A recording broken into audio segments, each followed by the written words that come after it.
Mare, amom ni Mrs. Cruz? Tay, bakit nga Mrs. Cruz, Mare? Apay, natayon?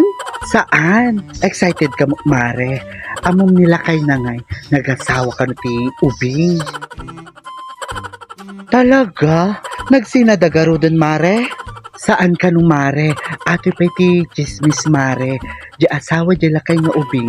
Agigyan ka no di balay datatan. Dati dagayam nga katulong. Ala? Anangay garti kung kuna ka no ni Mrs. Cruz ka natangsit dadya nga bakit? Kunampay amare ka agbulag-bulagan siguro malatan ani Mrs. Cruz. Nala? Ka dakes magamin ti ugali na ajay ka no nga bakit mare na uma siguro ani lakaynan. Win siguro mare awan la malagip ko mare nga kinasya at ti ugali na dadya nga bakit. Pero migarod mare na imot pa'y kano gunggunana isupay The next day. Mare, amon ba natayon ni Mrs. Cruz? Anya, natayon? Pagsarsaritaan tala di kalman. Kitam la ti biyag aya. Winggarod mare, kaasimot aya. Isupay nakasingsingpet nga tao. Awan la may bagat ti ugali na mare.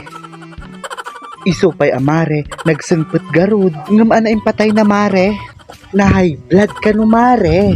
La kaasimot. Isupay amare, tatan mabalinan nga pakasaranin jay lakay na jay ubing nga asawa na. Isupay bak nang dagamin nga talaga dagi jay nga pamilya mare. Isupay amare, talaga siguro oras nan mare. Isupay amare, kaasimot.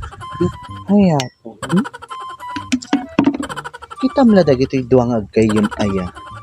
Idi kalman, amin nga pinatakis nga ugali ni Mrs. Cruz imbagata.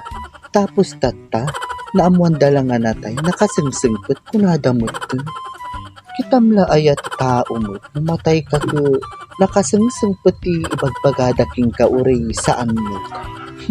Pilipino nga naman, dagitoy talaga nga duwang agkayom ko ipokritada.